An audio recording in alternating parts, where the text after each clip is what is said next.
होती है तो आपका टोटल लॉस जो है वो रिजेक्ट हो जाएगा अगर आपके चेसिस पे वेल्ड हैं या चेसिस पे ग्राइंडर के निशान हैं या कुछ इस तरीके का है। ये देखिए गाइस, ये एक ब्रांड न्यू भी हमारी भारत बेंज बन के तैयार हो रही है। ये कैरावैन है और इस पर सारी की सारी चीज़ें हैं। ये देखिए, ये पूरी की पूरी डिक्की बनी है, ये सारे पल्ले बने हैं, बट इसी तरीके से जैसे वो बन रही थी वैसे ही उस तरीके से ये है। अब चलिए मैं आपको लेके चलता हूँ राजेश जी के ट्रक में। गाइज अब हम लोग आ गए हैं राजेश जी के ट्रक में। ये देखिए, ये सारा जितना भी सामान था साइड का सब निकाल के फेंक दिया है। ये चेक करिए, ये चेक करिए गाइज, सारी की सारी चेसिस की ना ऐसी की तैसी फेर दी है। ये देखो वेल्ड, ये देखो वेल्ड। मतलब मुझे समझ में नहीं आ रहा कि वो नीचे, ये दिखाइए, मैं आपको एक बार क्लोजअप दिखाता हूँ इस चीज़ का। ये सारे के सारे पाइप्स हैं, ये अच्छे हैवी पाइप्स लिए गए हैं कंस्ट्रक्शन के लिए, बढ़िया कंस्ट्रक्शन किया गया है। मेरे को ये नहीं समझ में आ रहा कि इनसे सपोर्ट क्यों नहीं लिया गया, इन चेसिस पे वेल्डिंग करने की क्या ज़रूरत थी, और अगर ज़रूरत थी तो ये ऊपर के चैनल से क्यों नहीं लिया गया। ये जो चैनल लगा हुआ है, इस चैनल का काम ही है कि आप इस पे जितनी, ये चैनल ऊपर से लगाया गया है, ये जिसने गाड़ी बनाई है उसने लगाया है। यहाँ पे वेल्डिंग करी जा सकती थी, यहाँ पे बोल्टिंग करी जा सकती थी, इन्होंने भी यू बोल्ट डाले हैं, सब कुछ परफेक्ट है। अब छोटा सा सवाल, कल को ये यू बोल्ट अगर खोलना हो, ये खुलेगा कैसे? ये यू बोल्ट खुलेगा कैसे, या इसको आप सर्विस कैसे करोगे? नंबर 2, ये जो वेल्डिंग हो गई है और कल को अगर गाड़ी का एक्सीडेंट होता है, इसका क्लेम कैसे पास होगा?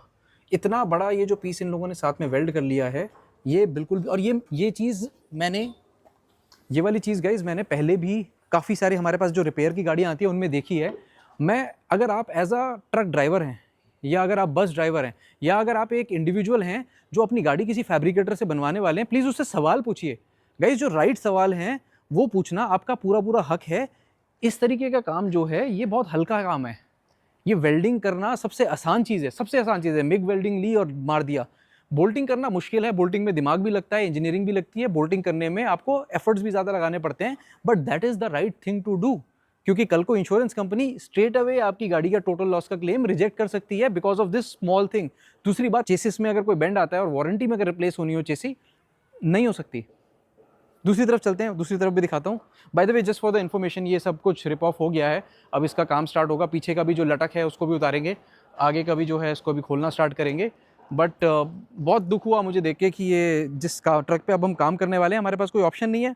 पहले अब इसकी जो चेसी है उसकी सफाई करेंगे, कोशिश करेंगे कि जितना भी वेल्ड हुआ है वो सारा का सारा ज़ीरो डाउन हो, जितना ज़्यादा स्क्रब कर सकते हैं उसको स्क्रब करेंगे।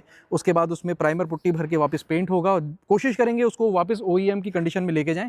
आइए दूसरी तरफ दिखाता हूँ। इस तरफ तो गाइस बहुत बुरी हालत है, बहुत ज़्यादा बुरी हालत है। लुक एट दिस, एक बार आपको क्लोजअप दिखाता हूँ।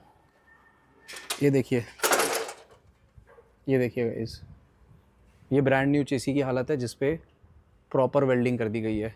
अभी प्रॉब्लम एक हमें आई थी एयर कंडीशनर में। एयर कंडीशनर का जो आउटडोर यूनिट है वो बहुत पीछे माउंटेड था, पाइपलाइन बहुत लंबी थी, तो इफेक्टिवनेस एयर कंडीशनर की रही नहीं होगी। खैर, सर्दियों के टाइम में गाड़ी बिल्ड हुई है तो मेरे ख्याल से AC यूज़ भी नहीं हुआ था, AC निकाल दिया है, पैक करके रख दिया है। अब हम फिलहाल एयर कंडीशनर का जो आउटडोर यूनिट है उसको इस जगह पे माउंट करेंगे या उस तरफ माउंट करेंगे जहाँ पे डिस्टेंस कैबिन से कम रहेगा, ताकि जो एयर कंडीशनर की पाइपलाइन है वो छोटी हो।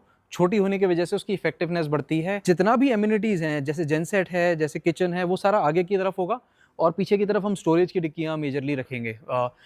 ये again engineering point of view से बहुत इंपॉर्टेंट एस्पेक्ट है। इवन दो ये बहुत हैवी ड्यूटी ट्रक है, काफ़ी वेट को ये लेके चलता है, मगर there is a phenomena called fish tail effect. आप में से कितने लोगों को फिश टेल इफेक्ट के बारे में पता है? प्लीज़ मुझे कमेंट करके बताना। It is a physical phenomena called fish tail effect.